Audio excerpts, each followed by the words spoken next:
Steve Jobs was born on February 24, 1955, in San Francisco, California, and was adopted shortly after by Paul and Clara Jobs, who raised him in Mountain View in what would later become Silicon Valley. From a young age, he showed a remarkable curiosity. Hours spent in his father's garage taking apart electronics planted the seeds for inventiveness. In 1968, at just 13, Steve landed a summer job at HP, gaining early exposure to engineers and the mechanics behind technology. At Homestead High School, he reconnected with Steve Wozniak, a friendship that began with shared pranks, electronics tinkering, and would eventually change the world. In 1972, Jobs enrolled at Reed College in Portland, but left after just 6 months. He stayed on auditing classes, including calligraphy, an art form that profoundly shaped Apple's distinctive font design and user interface. During that time, he also worked at Atari and took a transformative spiritual trip to India seeking deeper meaning. In April 1976, Steve and Wozniak launched Apple Computer from the Jobs family garage. Their initial product, the Apple I, was a bare circuit board sold to hobbyists. A year later, the Apple II debuted at the West Coast Computer Fair and became a massive success, revolutionizing personal computing.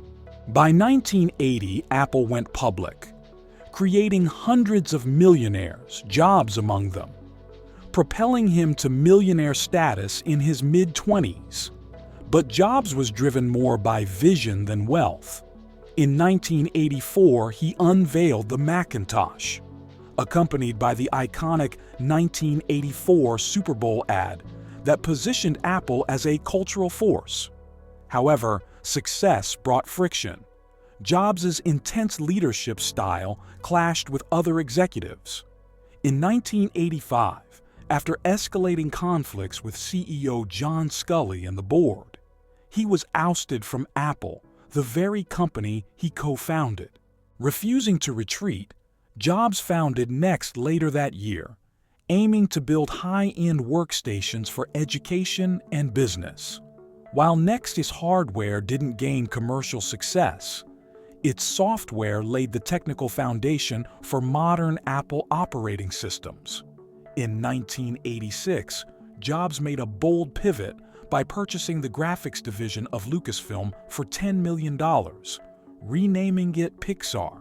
Pixar's pivot away from hardware toward animation began with shorts like Luxo Jr. and Tin Toy, transforming it into a storytelling powerhouse.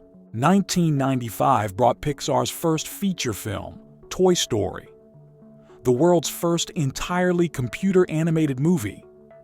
It was a global success, with Pixar going public just 1 week later, making Jobs a billionaire overnight.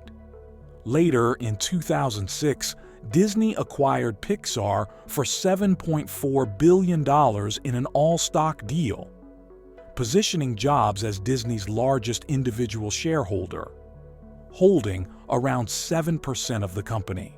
Meanwhile, the technology Jobs built at NeXT drew Apple's attention. In 1996, Apple bought NeXT for approximately $400 million, bringing Jobs back in as an advisor. By mid-1997, he took over as interim CEO and later became permanent CEO after Apple replaced leadership. Jobs returned to a nearly broken Apple. With authoritative resolve, he simplified the product line and refocused the company's vision on elegance and user experience. In 1998, the release of the iMac reintroduced Apple as an innovator, combining bold design with powerful functionality.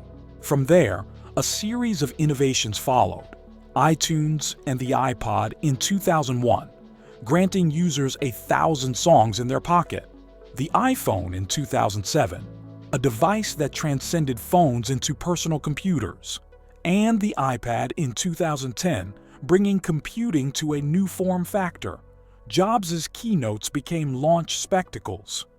His signature black turtleneck and jeans, minimalist stage, powerful simplicity became legendary. But Jobs' journey wasn't without personal struggle. In 2003, he was diagnosed with a rare form of pancreatic neuroendocrine tumor, which he initially managed with alternative treatments before eventually opting for surgery in 2004. In 2009, he underwent a liver transplant. Yet he continued to lead Apple through those challenges. On August 24, 2011, Jobs officially resigned as CEO, naming Tim Cook his successor. He remained chairman of the board. Just 6 weeks later, on October 5, 2011, Jobs passed away at age 56 due to complications from his illness. At the time of his death, his personal net worth was estimated around $10 to $15 billion, much of which came from his Pixar stake rather than Apple stock. His legacy includes over 300 patents and the reinvention of multiple industries from computing to music, phones, animation, and UI design. Steve Jobs once said, "Stay hungry, stay foolish." His life is a testament to that mantra, a relentless pursuit of innovation, a fusion of technology and art, and a defiance of conventional limits.